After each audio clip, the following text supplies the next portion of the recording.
UP और उत्तराखंड की खबरों के लिए एबीपी गंगा को सब्सक्राइब करें और बेल आइकन दबाएं। किसान संगठनों के भारत बंद के बाद अब बुधवार को किसानों और सरकार के बीच छठे दौर की बातचीत होने वाली है और कल ही विपक्ष के 11 दलों के नेताओं ने राष्ट्रपति रामनाथ कोविंद से मुलाकात का समय मांगा है। विपक्ष के दल किसानों के मुद्दे पर राष्ट्रपति से हस्तक्षेप की मांग कर सकते हैं और नए कृषि कानूनों को वापस लेने की मांग कर सकते हैं। राष्ट्रपति से मिलने वाले विपक्षी दलों में कांग्रेस, एनसीपी, वाम दल, तृणमूल कांग्रेस, आम आदमी पार्टी, डीएमके के अलावा कई और दलों ने राष्ट्रपति से मुलाकात का समय मांगा है। हालांकि राष्ट्रपति भवन में कोविड प्रोटोकॉल के चलते सिर्फ 5 नेताओं को ही राष्ट्रपति से मुलाकात की मंजूरी दी गई है, लेकिन विपक्षी दलों ने राष्ट्रपति से इस संख्या को बढ़ाने की अपील की है। सीपीएम महासचिव सीताराम येचुरी ने इस मुलाकात के बारे में जानकारी देते हुए बताया कि कल राष्ट्रपति से मिलने के लिए कांग्रेस सांसद राहुल गांधी, एनसीपी प्रमुख शरद पवार, डीएमके अध्यक्ष स्टालिन समेत वाम दलों के 2 नेता राष्ट्रपति भवन जाएंगे। राष्ट्रपति महोदय से टाइम मांगा हमने।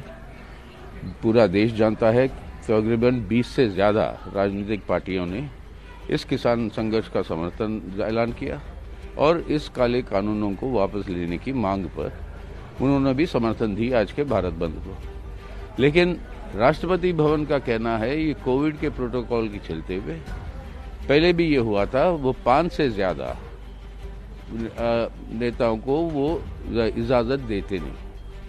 हमने आग्रह किया इसको थोड़ा बढ़ाइएगा, अभी तक वो जवाब देखेंगे, कितना बढ़ाएंगे उस हिसाब से तय होगा। लेकिन जितने भी 11 पार्टियां जो मिलकर दस्तखत की है, सब तैयार है जाने के लिए। अब ये हमें चुनना पड़ेगा कि कितने लोग जा पाएंगे। लेकिन कल मिल रहे हैं शाम को 5 बजे। राहुल गांधी जी होंगे, शरद पवार जी होंगे, निश्चित रूप से डीएमके के जरूर कोई होगा और जनरल सेक्रेटरी सीपीआई के और हम रहेंगे। और भारत बंद के दौरान किसान संगठनों के समर्थन के नाम पर समाजवादी पार्टी कार्यकर्ता यूपी के कई जिलों में सड़कों पर उतरे और कई जगहों पर सपाइयों ने जमकर बवाल किया। इटावा में भारत बंद के दौरान प्रदर्शन कर रहे सपा कार्यकर्ताओं ने जबरन बाजार बंद करवाने और हंगामे की कोशिश की, जिन्हें काबू करने के लिए पुलिस को लाठीचार्ज करना पड़ा। बस्ती में भी सुबह सुबह बंद के दौरान सड़कों पर निकले सपा कार्यकर्ताओं ने हंगामा किया, जिन्हें पुलिस वालों ने हिरासत में ले लिया।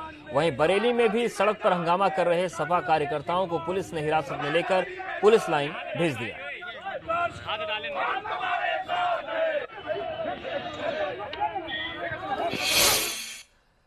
लखनऊ और प्रयागराज में प्रदर्शन के दौरान समाजवादी पार्टी कार्यकर्ताओं ने भारत बंद के नाम पर जमकर उत्पात किया। इस दौरान दोनों जगहों पर सपा कार्यकर्ताओं ने रेल रोक दी। लखनऊ के मल्हौर स्टेशन पर प्रदर्शन करते पहुंचे सपा कार्यकर्ता एक मालगाड़ी को रोककर उस पर चढ़ गए और नारेबाजी करने लगे।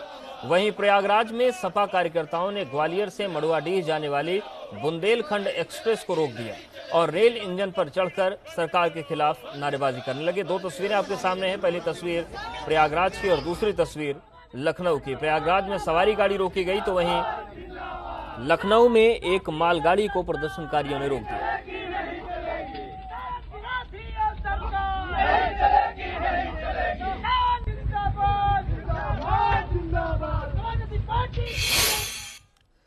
किसानों के भारत बंद के दौरान विरोध प्रदर्शन के नाम पर आम आदमी को होने वाली दिक्कतों की तस्वीरें भी सामने आई हैं, जब गाजियाबाद और पीलीभीत में प्रदर्शन के दौरान प्रदर्शन में एम्बुलेंस फंस गई। गाजियाबाद में किसानों ने NH9 को जाम कर रखा था। इसी दौरान वहां से गुजर रही एक एम्बुलेंस जाम में फंस गई, लेकिन किसानों ने तुरंत रास्ता खाली करते हुए एम्बुलेंस को रवाना किया। जबकि पीलीभीत में प्रदर्शन के दौरान एक एम्बुलेंस फंस गई क्योंकि प्रदर्शनकारियों ने NH पर चक्का जाम कर रखा था। हालांकि एम्बुलेंस फंसे होने की खबर लगते ही किसानों ने रास्ता बनाकर उसे वहां से आगे की तरफ रवाना कर दिया।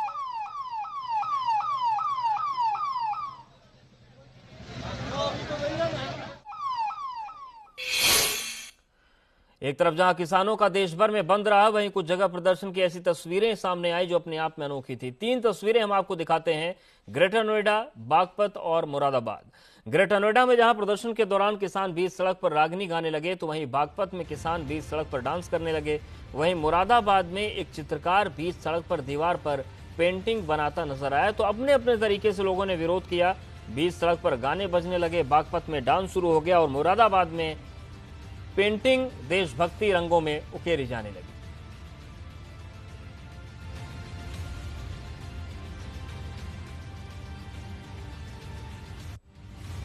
तो बंद के दौरान कुछ अनोखी तस्वीरें भी देखने को मिली। आप ग्रेटर नोएडा में देखिए, बीच सड़क पर बैठकर जो किसान थे वो रागनी गाना उन्होंने शुरू कर दिया। बागपत में किसान बीच सड़क पर ही डांस कर रहे थे और मुरादाबाद में किसानों के बंद के समर्थन में वॉल पेंटिंग बनाई गई। कृषि कानूनों को लेकर चल रहे आंदोलन के बीच किसानों के लिए आज एक अच्छी खबर आई है, क्योंकि उत्तर प्रदेश में 2,16,67,000 किसानों को जल्द ही प्रधानमंत्री किसान सम्मान निधि की 7वीं किस्त मिलने वाली है। यूपी के किसानों को इस योजना के तहत 4,333 करोड़ रुपए मिलेंगे। यूपी सरकार ने प्रदेश के पात्र किसानों का डेटा लॉक करके किस्त के भुगतान के लिए केंद्र सरकार को भेजा है। केंद्र सरकार इस योजना के तहत पात्र किसान को 2-2 हजार रुपए की बराबर किस्तों में साल भर में 6,000 रुपए देती है। ये पैसा ऐसे समय में दिया जाता है जब रबी खरीफ की फसलों में कृषि निवेश के लिए किसानों को इसकी बेहद जरूरत होती है।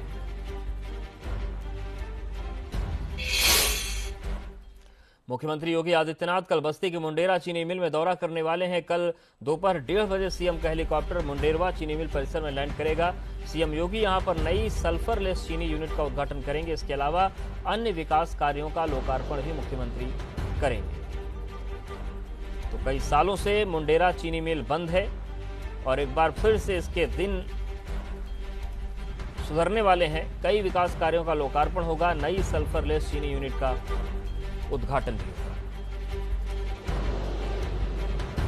तो मुख्यमंत्री योगी आदित्यनाथ की सरकार आने के बाद यहां पर नई चीनी मिल की यूनिट लगवाई गई, जिसमें गन्ने की पेराई शुरू हो चुकी है। इस मिल के लगने से 35,000 किसानों को सीधा लाभ मिल रहा है। प्रत्यक्ष और अप्रत्यक्ष रूप से 50,000 से ज्यादा लोगों को रोजगार मिले।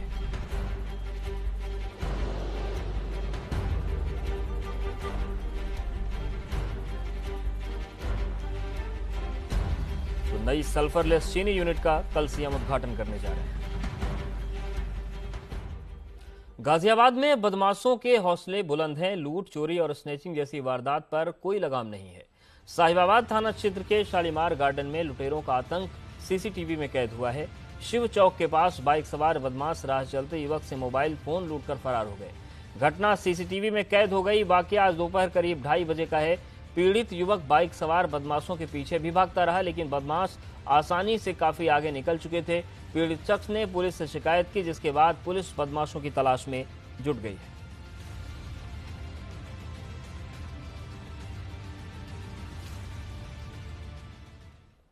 और झांसी के फुटेरा के भागीरथ खिरक गांव में चबूतरे का विवाद निपटाने गए दरोगा की जमकर पिटाई की गई। दरोगा जी चबूतरे पर कब्जे का विवाद निपटाने गए थे, लेकिन इस दौरान एक पक्ष ने दरोगा पर हमला कर दिया। तस्वीरों में आप देख सकते हैं कि किस तरीके से अचानक दरोगा पर लाठी बरसाना शुरू कर देता है। फिलहाल पुलिस ने दोनों पक्षों को हिरासत में ले लिया है। तो चबूतरे का विवाद था झांसी में, उसी को निपटाने के लिए पुलिस पहुंची थी, लेकिन अचानक एक शख्स ने दरोगा पर लाठियां बरसानी शुरू कर दी। फिलहाल दोनों पक्षों को पुलिस ने हिरासत में लिया है।